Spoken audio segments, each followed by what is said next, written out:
días.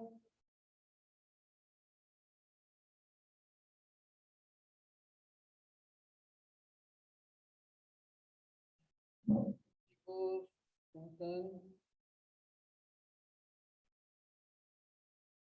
Buenos días, buenos días.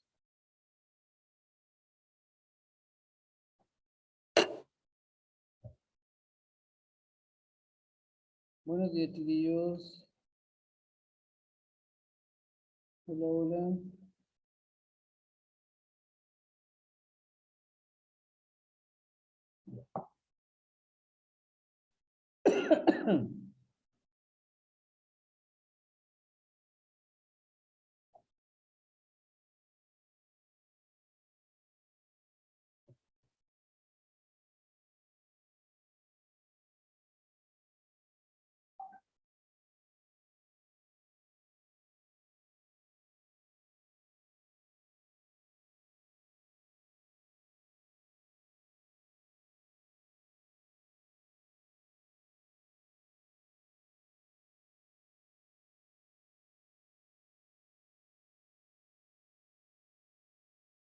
Hola, hola. Hay muy pocos conectados, así que vamos a...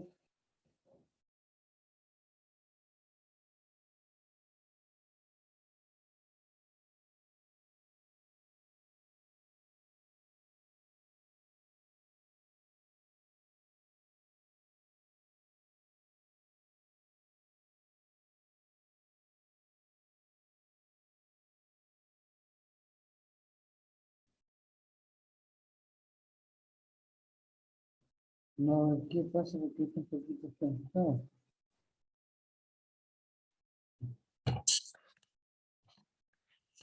Qué raro, apareció el virus.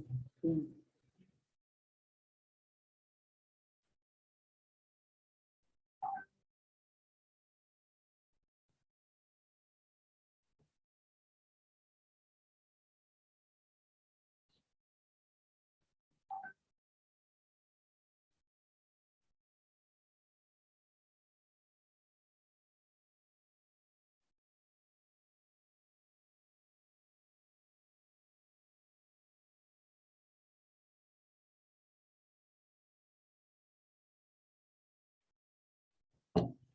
Vale, sí.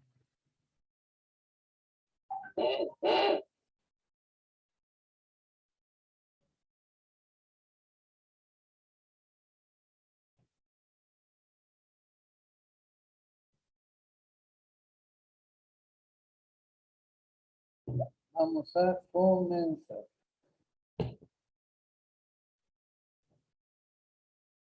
Primero que todo, vamos a ver la actividad que nos corresponde al día de hoy, que sería, ya nosotros vimos, como dijimos la semana pasada, página Las contradicciones del progreso indefinido, página 64-65, después el mundo industrializado 66-67, y después tenemos la última actividad que sería América y Europa en el siglo XIX avanzan hacia un futuro mejor.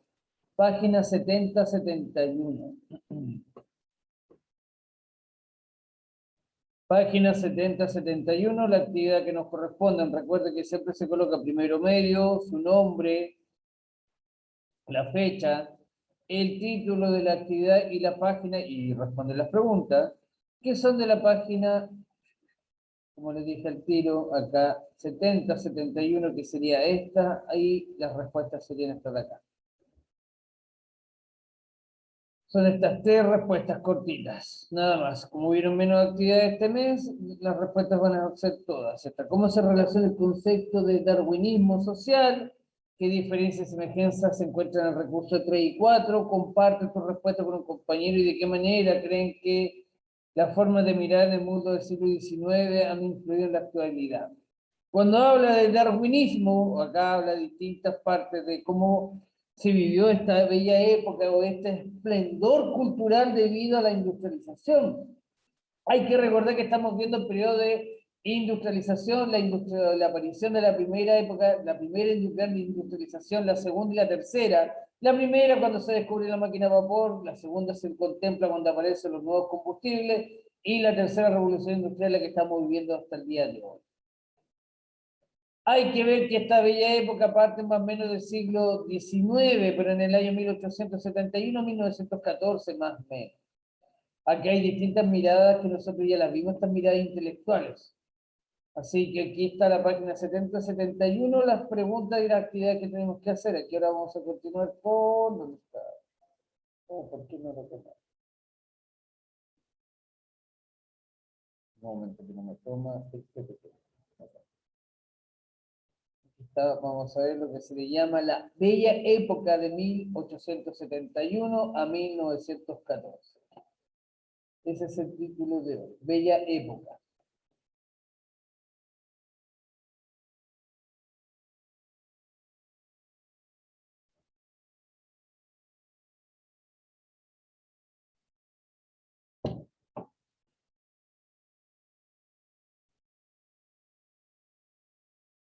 Como dice aquí, la bella época, o la época bella, en Europa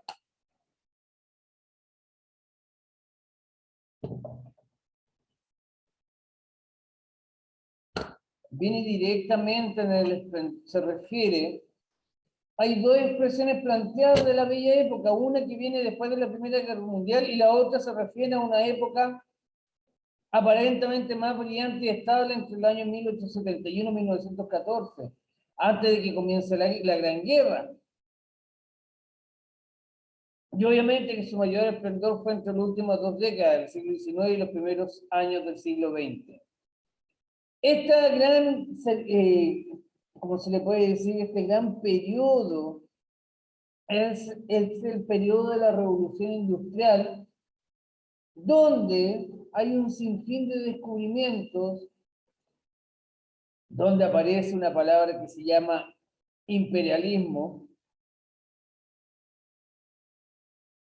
donde la gente está viviendo este pequeño romanticismo y este pequeño esplendor que dio este nuevo auge de descubrimiento, este nuevo auge de la revolución industrial, los nuevos viajes. Pero este gran auge, como siempre, es para un solo sector de la sociedad y el otro sector todavía queda oculto, que es el proletariado que va creciendo día a día debido a la gran expansión de la industria. Pero la bella época que nosotros vamos a ver es más o menos desde lo que contempla 1871-1914, antes que comience la primera guerra, la primera gran guerra. ¿Qué es lo que sucede con esta bella época? Aparece, como le dije yo, en lo que es el capitalismo o el mercado capitalista, como lo nombramos acá, donde estas grandes empresas empiezan a generar una gran cantidad de dinero, empiezan a generar una gran cantidad de divisas.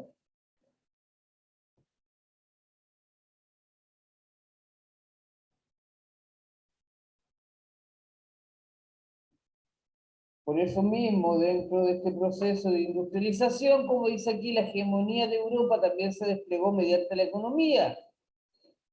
Obviamente, ya que tuvieron un gran auge económico, tuvieron un superávit de producto, empieza nuevamente la segunda colonización. Pero esta segunda colonización va más allá de una colonización directamente a conquistar un territorio, sino que esta colonización va a través de la economía, de la absorción de la empresa, de la absorción de la mano de obra o la obligación del pueblo más pequeño solo comercializar o comprar con el más grande. Por eso acá está la palabra que yo les dije, el imperialismo, que permitió la integración de nuevos mercados, o sea, se veían obligados los países más pequeños a comercializar obviamente con los más grandes, ya que estamos viendo un tema de superávit. Estamos viendo el tema del superávit de este mercado económico que le dio el esplendor a Europa.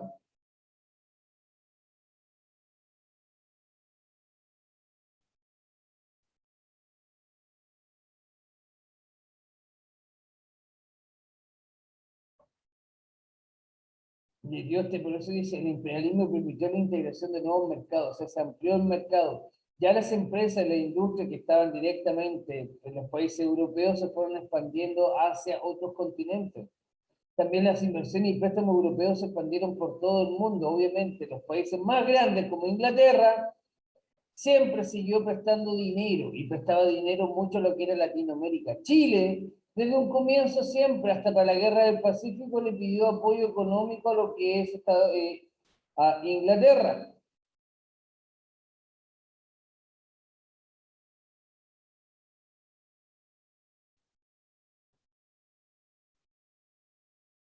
Como también el tema aquí, como les dije yo, el desarrollo de las vías de comunicación y transporte favoreció el comercio.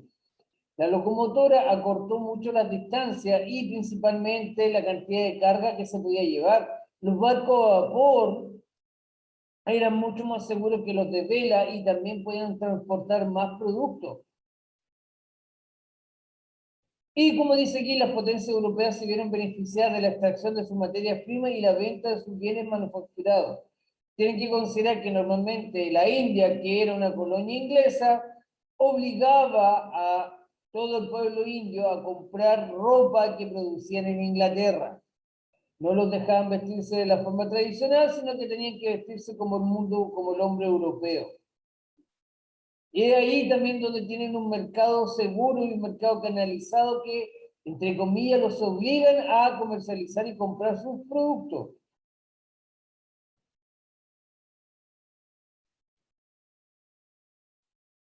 ¿Cuál fue el otro tema? El optimismo y progreso, ya que se ve la aparición del auto, se ven estas nuevas construcciones, aparece la energía eléctrica, llega el telégrafo, la gente tenía un esplendor y creía en la humanidad y que todo iba a mejorar y día a día se inventaban cosas nuevas. También se ve este gran progreso económico, la industrialización promete muchas cosas, que a alguna gente le llegó muy bien y a otra no, y el avance tecnológico y artístico, los avances en la medicina, las nuevas tendencias de pintura, de arte, el teatro, la fotografía que aparece en este tiempo. Aparece lo que los dos movimientos científicos, que es el positivismo y el cientificismo. Recuerden que el positivismo es la rigurosidad de la investigación, o sea, todo tiene que ser comprobado, nada puede ser al azar. Y el cientificismo, la ciencia de la explicación de los fenómenos. El ser humano puede explicar todo y lo tiene que explicar. ¿Qué pasa con estos dos movimientos? El tema de que se deja a la religión de lado definitivamente. Ahora el hombre es un hombre científico.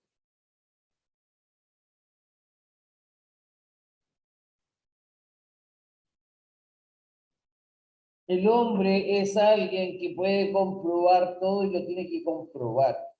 Nada se deja al azar. Y dentro de este optimismo y progreso aparece el fonógrafo de Tomás Alva Edison, donde aparece el primer tocadisco. En un comienzo no eran estos discos que uno conoce planos, sino que era un cilindro donde se grababan estas notas musicales. Aparece el teléfono de Antonio Meucci en 1857 y en 1871 fue presentado. Aparece el cinematógrafo de los hermanos Lumière. Era la primera vez que se lograba proyectar algo que eran fotogramas repetidos de una manera bastante rápida y ordenada, lo cual daba la sensación de movimiento. Y todos estos grandes adelantos científicos para la época, para la época era lo máximo que podía ocurrir, el máximo esplendor. Toda la gente lo quería ver, toda la gente lo quería ocupar. Obviamente no era para todos, pero estaban ahí. Y le daba un optimismo a la gente en pensar que el ser humano podía crear cualquier cosa.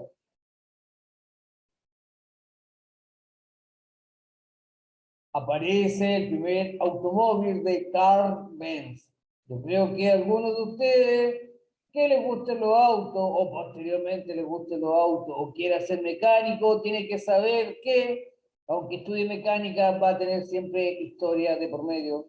Donde estudie mecánica, va a tener historia porque Carl Benz es el creador de la marca Mercedes-Benz. Obviamente después aparece su socio, donde se unifican el Carl Benz y Mercedes-Benz. Crean esa marca. Aparece el primer aeroplano de los hermanos White. En 1903 lograron volar alrededor de 100 metros sin la ayuda de ningún motor, solamente fue un planeo. Pero fue el primer avión o la primera vez que se intenta volar. Todos estos adelantos científicos que para uno a lo mejor pueden pasar hoy en día no es tanto lo que se puede sorprender la gente, pero estamos hablando del siglo XVIII al XIX, siglo XX, donde toda la gente vive este esplendor y esta locura de que cada día se descubre algo nuevo y se inventa algo nuevo.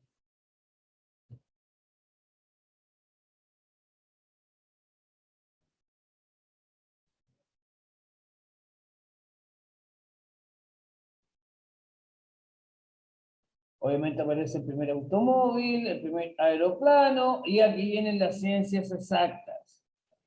Aparece o surge con mucha fuerza la biología y los grandes avances en la física. La biología, ¿por qué? Porque son los primeros avances en la medicina. Acá está el más famoso que algunos deberían de conocer, Louis Pasteur, químico francés que desarrolló la teoría germinal de las enfermedades infecciosas y creó la vacuna antirrábica. Él fue el que creó las primeras vacunas que se ocupan hasta el día de hoy. Marie Curie es una física, matemática y química polaca. Ella fue la primera que investigó lo que es la radioactividad y se ganó el premio Nobel de Física y Química. Y Charles Darwin era un naturalista inglés que postuló la teoría de la evolución de las especies. Él fue el primero que dijo que el ser humano viene del mono. Veníamos del mono. He aquí que en esta época creó una gran controversia porque los defensores de la fe cristiana dijeron que él estaba loco y un poco más había que quemarlo. Tenemos las ciencias sociales. Hay que ver que pasamos por las ciencias, estas son las ciencias exactas. Vacunas, radioactividad, teoría de la biología de la evolución del ser humano. Las ciencias sociales. Acá vemos las ciencias sociales y el gran legado de estos dos primeros personajes. Karl Marx, filósofo alemán, y Friedrich Engels, filósofo alemán, son los padres del comunismo. Karl Marx, padre del comunismo, Friedrich Engels, padre del socialismo. Lo que ellos plantean es la lucha de clases. Ellos dos, Karl Marx y Friedrich Engels, fueron los que crearon e inventaron el comunismo. Y tenemos al otro lado a Sigmund Freud, que es el padre del psicoanálisis, es el padre de todos los psicólogos. Él, a través de la observación y la investigación de la mente humana, puede explicar los problemas y darle solución a los problemas del ser humano a través de terapias. Las ciencias sociales, pasamos, para que quede claro, en esta época todos estos grandes avances, la ciencia exacta, las ciencias sociales en el auge en el lado de la psicología. Tenemos a Auguste, se llama Auguste Comte, que es un francés que también se le considera el padre del positivismo y de la psicología, que significa que el padre del positivismo, todo puede ser comprobado y si no es comprobado no existe. Durkheim, Émile Durkheim, psicólogo francés, propuso el concepto de la estructura de la teoría del suicidio, estableció las reglas del método psicológico y la división del trabajo. Durkheim habla que las sociedades se dividen en clases sociales, que está la alta, baja y media, y el proletariado. Y que dentro de esta estructura social, él implanta la teoría del suicidio, que muchas personas llegan a un colapso psicológico, el cual no encuentran otra escapatoria que simplemente desaparecer. de este planeta, y también vio lo que es la división del trabajo por las clases sociales. Max Weber fue un psicólogo, filósofo, comunista, economista, griego, historiador, jurista político alemán, que crea la diferencia entre las ciencias naturales y sociales, la ética protestante y el espíritu capitalismo. O sea, él divide que las ciencias sociales están sobre o a la par de las ciencias naturales, son dos cosas totalmente distintas que no se pueden mezclar. Acá está lo que se le llama la vanguardia artística, los movimientos artísticos de la época.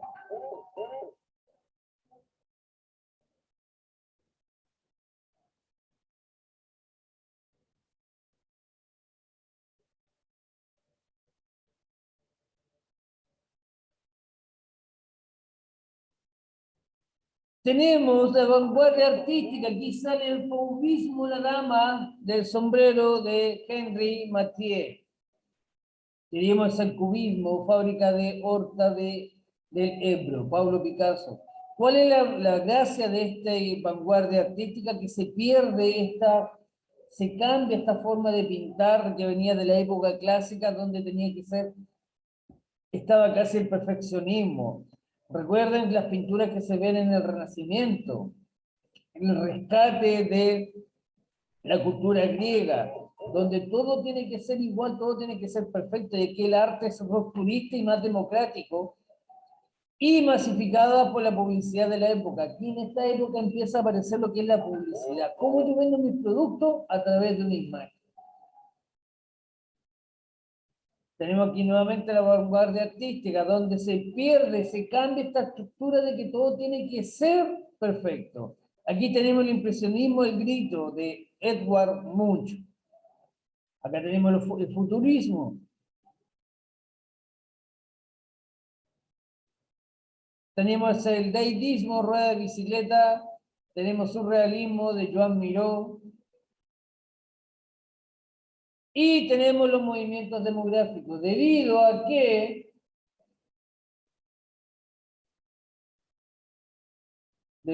que ya que hay un gran auge industrial, hay mejoras en la salud, hay mejor alimentación, mejores viviendas, la gente empieza a migrar, la gente se empieza a concentrar en las ciudades, las más grandes ciudades donde están las industrias.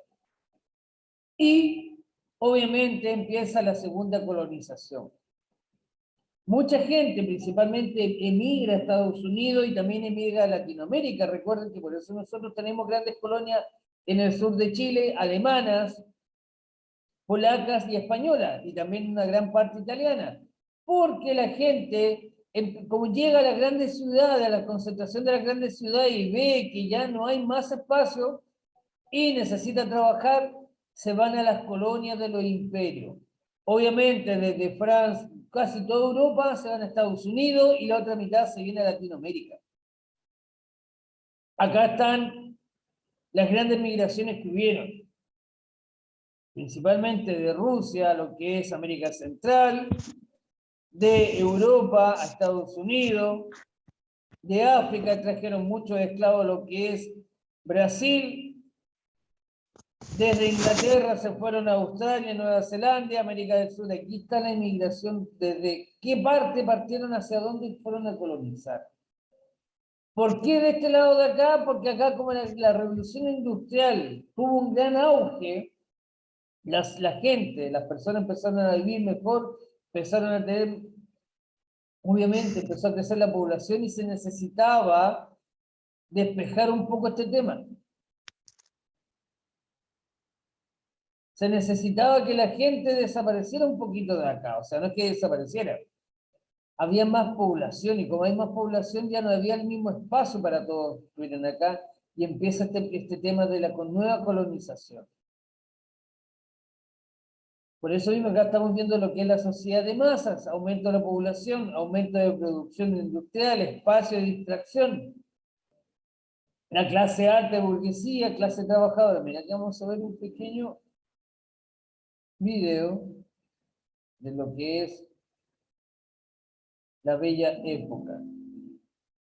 Momento. What's up, Ethan? Oh, vale. Acá. Acá. Con una afirmación desde la misma época. ¿Qué es la época?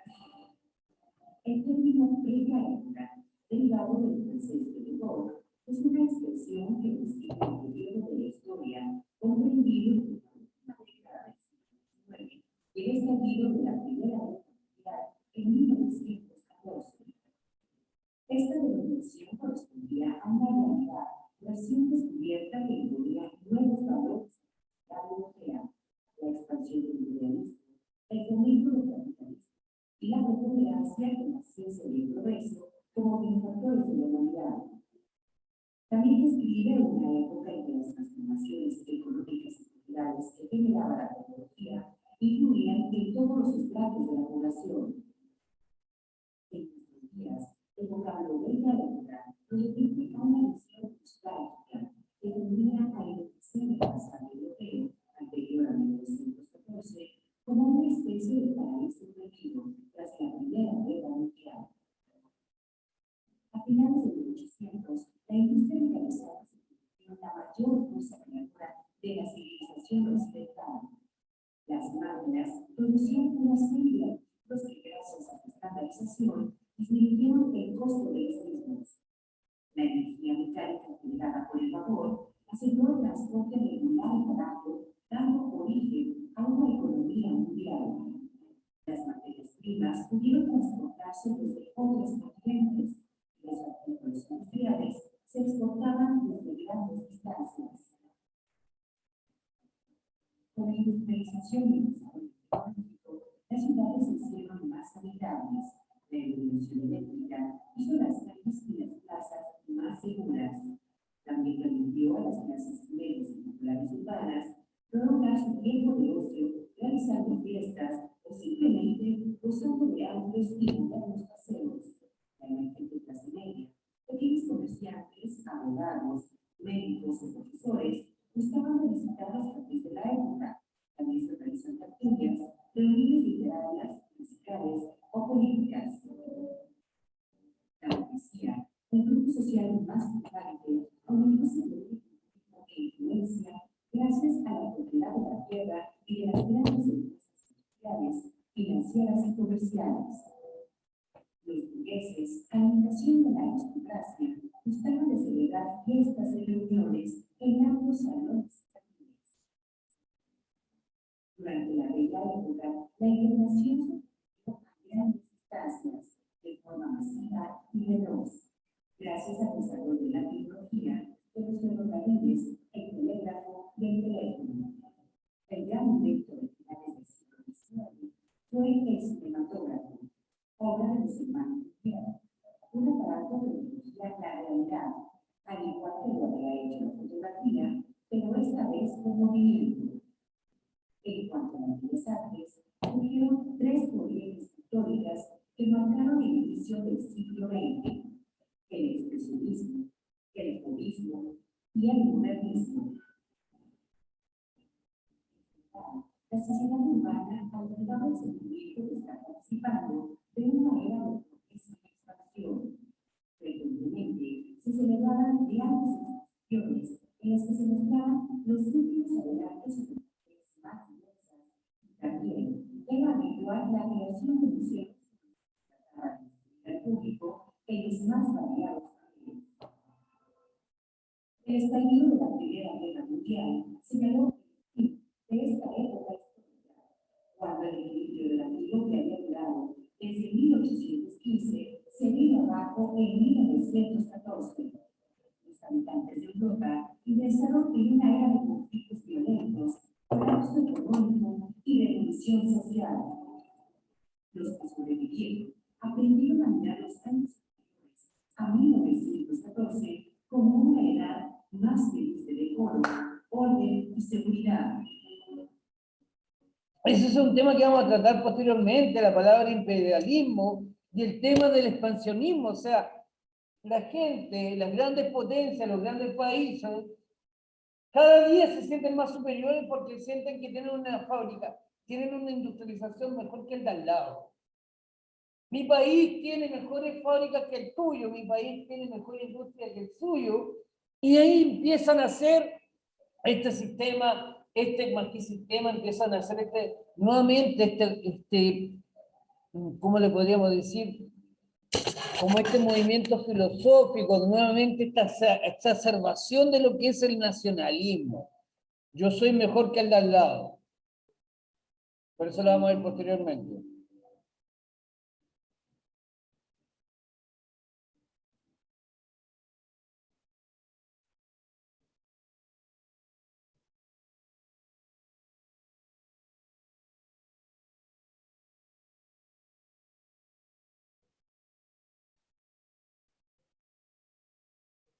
Ya déjenme tomar la lista, chicos, y partimos, ¿ya? Porque me falta tomar la lista. Un momento.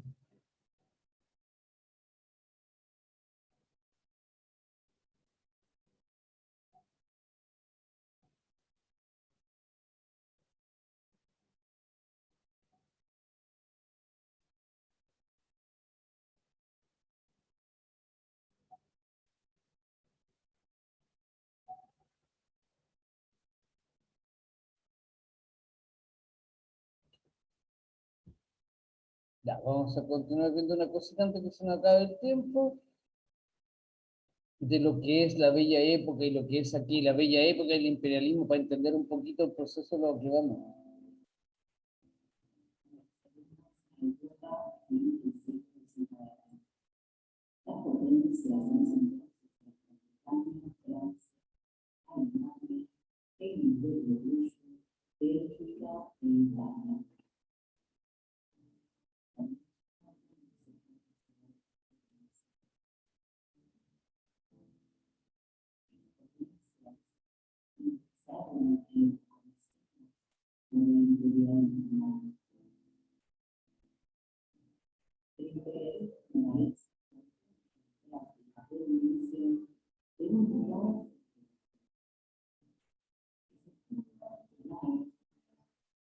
Gracias.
se basaba en la teoría.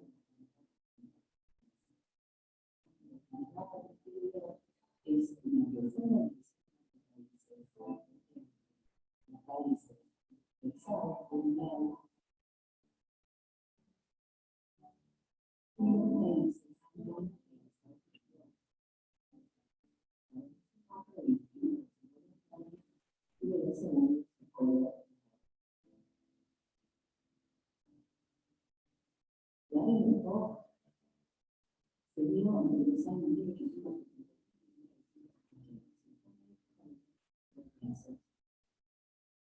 empresas progresas con una tecnología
Ya chicos, vamos a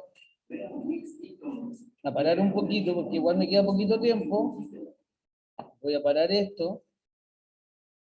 Y voy a ingresar al tiro de nuevo, si son 1 minuto, 2 minutos para terminar la clase. Me desconecto y se conectan todos porque vamos a ver la actividad de nuevo. Así que salgo y entro al tiro. Me voy a desconectar y me conecto al tiro. Quedan 2 minutos, así que para que no se nos vaya el tiempo y vemos la actividad.